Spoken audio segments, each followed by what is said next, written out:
Hi, everyone. You have to chuckle at the timing. I do love a good chuckle. On Wednesday, today, the Biden EPA announced mandates that will require U.S. automakers by 2032 to be selling half of the vehicles they sell to be battery electric vehicles. You know how people say something's funny because it's true? I guess that's not what you were going for here, huh? The new EPA regulations don't specifically require any number of electric vehicles to be sold. The new rule simply limits the amount of greenhouse gases light and medium duty vehicles can emit per mile. Don't get me wrong, those reductions are pretty significant, roughly about 50% across the board. And the EPA estimates that by 2032, to meet those standards, manufacturers will have EVs accounting for 56% of their market share. That's not a requirement, that is an estimate of what the EPA thinks auto manufacturers will do to meet the rule. This isn't going to happen. Remember, 92% of the vehicles sold last year in the United States were used gasoline. You don't say. I bet 90% of the vehicles sold in the year 1900 had horsepower. Literally. Probably around 90% of the vehicles sold before 1966 didn't have seatbelts. Until 1971, most cars didn't have any pollution control equipment on them whatsoever. Leaded gasoline was available until 1996. It's funny how as times change and rules change,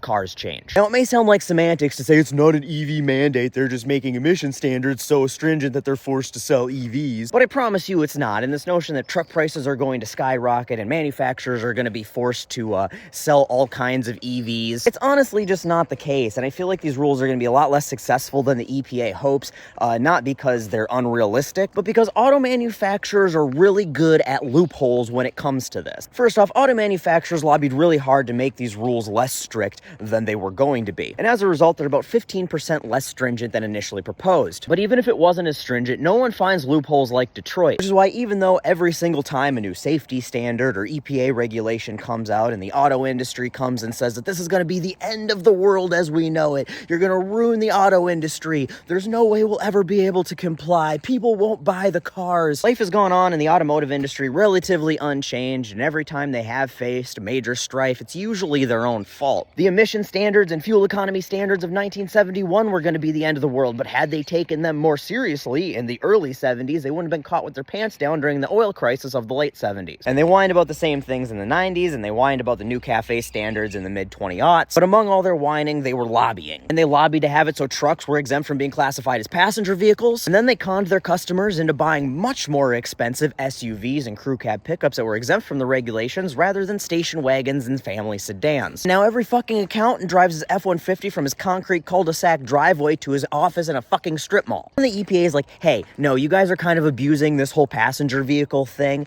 so we're going to close up the loophole and make it so if a vehicle fits within this specific footprint, it's going to be considered a passenger vehicle and it's not exempt from all of these regulations. And they're like, shit, now how are we going to sell $80,000 pickups to dentists who have never backed up a trailer in their life but think a 4x4 sticker is a good substitute for a personality? I know, let's put the 4x4 sticker on an even bigger fucking truck. Doesn't fit inside the footprint anymore. Your move, EPA. So now the EPA has made that move and they've closed up a few more of these loopholes, but they've given them new ones. For example, these standards apply to the entire fleet a manufacturer offers for sale as an average. And they average this out through carbon credits. Every time they produce a vehicle that exceeds the emission standards, they get a credit that they can apply against vehicles that don't meet them. So what are they going to do? They're going to build some EV cars and offer some incentives. They're going to build some plug-in hybrids. They're going to build some cheap, really fuel-efficient compact cars. And then they're going to take the credits that they get from building those and apply them to the trucks that have huge profit margins and just keep not meeting the standards. Well, what if that's not cutting it still? They're not manufacturing or selling enough that are giving them enough credits to offset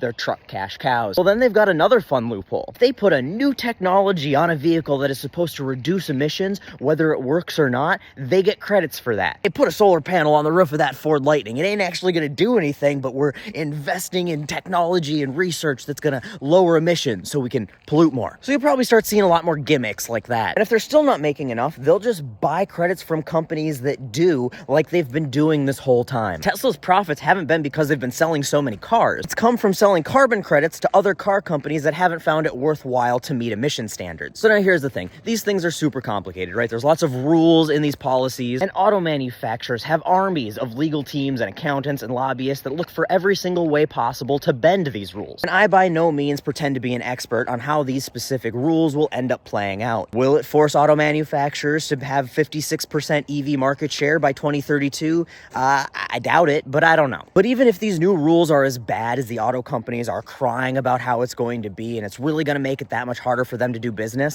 I'm fresh out of fucks to give. Because we're all tired of hearing Chicken Little cry about the sky falling. And they knew this day was coming. Even if it's not this round of regulations, eventually they're going to have to get there. It's inevitable. Just like seatbelts and airbags and catalytic converters and unleaded gasoline were inevitable. And if they'd put half the time, money, and effort into R&D to address these problems and meet these regulations over the past, I don't know, 50 fucking years, as they did into finding loopholes to skirt them and put off the inevitable, they'd be exceeding these regulations today like they were a 55-mile-an-hour zone and Sammy Hagar was driving. But regardless of how it's going to play out, the hysteria is completely overblown, because either they'll be forced to start selling people more practical cars because that's what will be, practical. They'll find more loopholes to continue business as usual, which is probably what'll happen, or they'll be forced to spend more money on R&D to finally bring their products to the place they should be today had they just been spending that money on R&D the whole time. And if that eats into their quarterly profits a little bit, I'm sure we can scrounge up a tiny violin and play them a tune.